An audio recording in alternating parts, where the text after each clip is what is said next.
2 ಸಮುವೇಲನು 6ನೇ ಅಧ್ಯಾಯ 3ನೇ ವಾಕ್ಯ. ಅವರು ದೇವರ ಮಂಜೂಷವನ್ನು ಗುಡ್ಡದ ಮೇಲಿರುವ ಅಬಿನಾದಾಬನ ಮನೆಯಿಂದ ಹೊರಗೆ ತಂದು ಅದನ್ನು ಒಂದು ಹೊಸ ಬಂಡಿಯ ಮೇಲೆ ಏರಿಸಿದರು.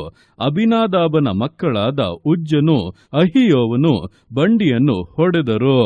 ಈ ವಾಕ್ಯದಲ್ಲಿ ದಾವೀದನು ಯೆಹೋವನ ಮಂಜೂಷವನ್ನು ಚಿಯೋನಿಗೆ ತರಬೇಕೆಂಬುದಾಗಿ ಪ್ರಯತ್ನಿಸುತ್ತಾ ಇರುವಾಗ ನಡೆದಂಥ ಘಟನೆಗಳನ್ನು ವಿವರಿಸಲಾಗಿದೆ. ನೋಡುವಂಥ ಸಮಯದಲ್ಲಿ ಆ ದಿವಸಗಳಲ್ಲಿ ಯೆಹೋವನ ಮಂಜೂಷವು ಅಬಿನಾದಾಬನ ಮನೆಯಲ್ಲಿ ಇತ್ತು. ಅವನ ಮನೆಯಲ್ಲಿ ಇದ್ದಂಥ ದಿವಸಗಳಲ್ಲಿ ದೇವರು ಅವನ ಮನೆಯನ್ನು ವಿಶೇಷವಾಗಿ ಆಶೀರ್ವದಿಸಿದರು.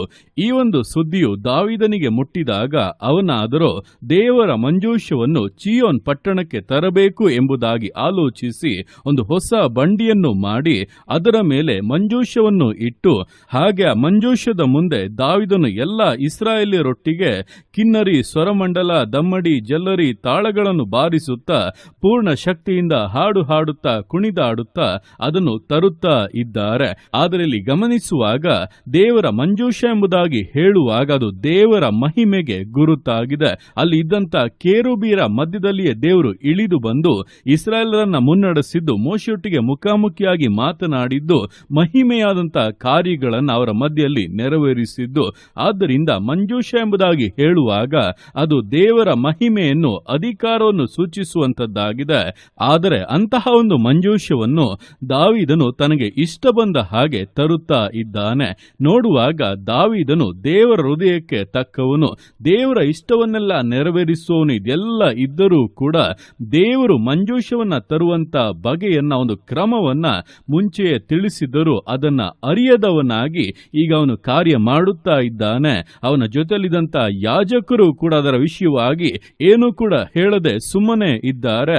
ಅದರ ನಿಮಿತ್ತವಾಗಿ ಆ ದಿವಸ ಉಜ್ಜನು ಸಾಯುವಂತೆ, ಇಸ್ರಾಯೇಲರ ಮಧ್ಯದಲ್ಲಿ ಒಂದು ದೊಡ್ಡ ಭಯ ಉಂಟಾಗುವಂತೆ ವಿಷಯಗಳು ಬದಲಾಗಿ ಬಿಟ್ಟವು.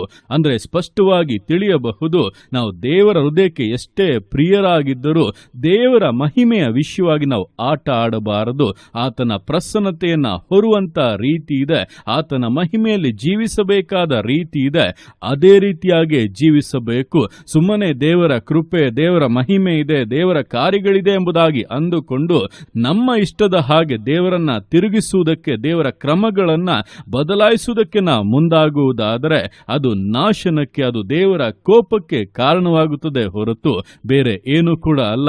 ಆದ್ದರಿಂದ ಈ ದಿವಸಗಳಲ್ಲಿ ದೇವರ ಮಹಿಮೆಯನ್ನ ಅನುಭವಿಸುವವರಾಗಿ, ದೇವರ ಹೃದಯಕ್ಕೆ ಬಹಳ ಇಷ್ಟವಾದವರಾಗಿ ಇದ್ದರೂ ಕೂಡ, ದೇವರ ಮಧ್ಯದಲ್ಲಿ ವಾಸವಾಗಿರುವವನಾಗಿದ್ದರೂ ಕೂಡ, ಎಲ್ಲ ಅನುಭವಗಳು ನಮಗೆ ಇದ್ದರೂ ಕೂಡ ದೇವರ ವಿಷಯದಲ್ಲಿ ಎಂದಿಗೂ ಕೂಡ ಅಜಾಗರೂಕತೆಯಿಂದ ನಡೆದುಕೊಳ್ಳದೆ ಭಯಭಕ್ತಿಯಿಂದಲೂ ನಡುಕದಿಂದಲೂ ಆತನನ್ನ ಸೇವಿಸುತ್ತಾ, ಆತನು ಅತ್ಯುನ್ನತನು, ಮಹಾ ಭಯಂಕರನಾದಂಥ ದೇವರು ಎಂಬುದನ್ನ ತಿಳಿದು ಆತನಿಗೆ ಸಲ್ಲತಕ್ಕಂಥ ಗೌರವವನ್ನ ಸ್ವಲ್ಪವೂ ಕೂಡ ಕಡಿಮೆ ಮಾಡದೆ ಪೂರ್ಣವಾಗಿ ಸಲ್ಲಿಸುತ್ತಾ, ಆತನ ಕ್ರಮವನ್ನ ಸರಿಯಾಗಿ ಅನುಸರಿಸುತ್ತಾ, ಆತನ ಮಹಿಮೆಯನ್ನ ನಮ್ಮ ಜೀವಿತದಲ್ಲಿ ಹೊರುವ ಹಾಗೆ, ನಮ್ಮ ಜೀವಿತದ ಮೂಲಕವಾಗಿ ಅನೇಕ ಸ್ಥಳಗಳಿಗೆ ಅದನ್ನ ಕೊಂಡೊಯ್ಯುವ ಹಾಗೆ ದೇವರ ಕರಗಳಲ್ಲಿ ಸಮರ್ಪಿಸಿ, ಸರಿಯಾದಂಥ ಕ್ರಮದಿಂದಲೂ ಸಮರ್ಪಣೆಯಿಂದಲೂ ನಂಬಿಗಸ್ತ ವಿಶ್ವಾಸ ಜೀವಿತಗಳನ್ನು ಮುನ್ನಡೆಸೋಣ.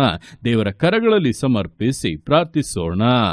ಯೇಸುವೆ ಸ್ತೋತ್ರ ರಾಜ, ಕೊಟ್ಟಂತ ದಿವಸಕ್ಕೋಸ್ಕರ ಸ್ತೋತ್ರ ಕರ್ತನೆ. ಈ ದಿವಸ ನಿನ್ನ ಕರಗಳಲ್ಲಿ ಸಮರ್ಪಿಸ್ತೇನೆ. ಪ್ರತಿಯೊಂದು ಜೀವಿತಗಳನ್ನು ನೀನು ಆಳ್ವಿಕೆ ಮಾಡು, ಬಲಪಡಿಸು ಕರ್ತನೆ. ಹೌದಪ್ಪ, ದಿವಸಗಳಲ್ಲಿ ದಾವೀದನಪ್ಪ ನಿನ್ನ ಹೃದಯಕ್ಕೆ ತಕ್ಕವನವನ ಮೂಲಕವಾಗಿ ನೀನು ಅನೇಕ ಕಾರ್ಯಗಳನ್ನು ಮಾಡಿದೆ.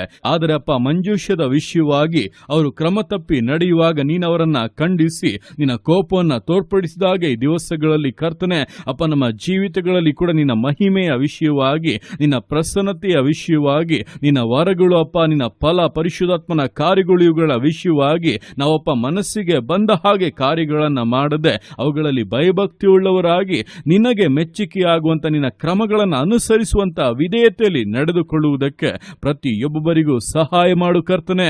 ಅಪ್ಪ ಸ್ತೋತ್ರ ರಾಜ, ನಮಗೆ ಮನಸ್ಸಿಗೆ ಬಂದ ಹಾಗೆ ವಿಷಯಗಳನ್ನ, ವಾಕ್ಯಗಳನ್ನ, ಆಲೋಚನೆಗಳನ್ನ ತಿರುಗಿಸುವುದಾದರೆ ಅದು ನಿನ್ನ ಕೋಪದ ಆಹ್ವಾನವಾಗುತ್ತದೆ ಎಂಬುದನ್ನ ತಿಳಿದು ಅಪ್ಪ ಈ ದಿವಸಗಳಲ್ಲಿ ಎಚ್ಚೆತ್ತುಕೊಳ್ಳಲಿ. ಜೀವಿತ ಜೀವಿತಗಳನ್ನು ಬಲಪಡಿಸು ಕರ್ತನೆ. ವಿಶೇಷವಾದಂತಪ್ಪ ನಿನ್ನ ಜ್ಞಾನವನ್ನ, ತಿಳುವಳಿಕೆಯನ್ನ, ಭಯಭಕ್ತಿಯನ್ನ ಹೃದಯದಲ್ಲಿ ಉಂಟು ಮಾಡು. ವಿಶೇಷವಾಗಿ ನೀನು ಆಶೀರ್ವದಿಸು ಕರ್ತನೆ. ಈ ದಿವಸ ಮೊದಲುಗೊಂಡು ಸಮರ್ಪಿಸಿ ಪ್ರಾರ್ಥಿಸ್ತಾ ಇರುವಂತ ಒಬ್ಬೊಬ್ಬರ ಮೇಲೆ ನಿನ್ನ ಮಹಿಮೆಯು ತಂಗಲಿ ಅಪ್ಪ.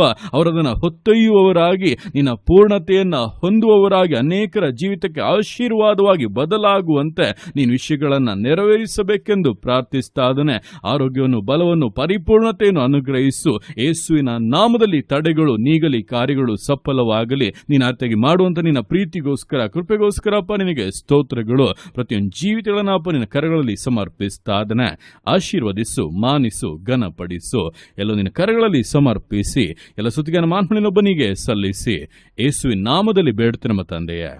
ಆಮೇನ್, ಆಮೇನ್.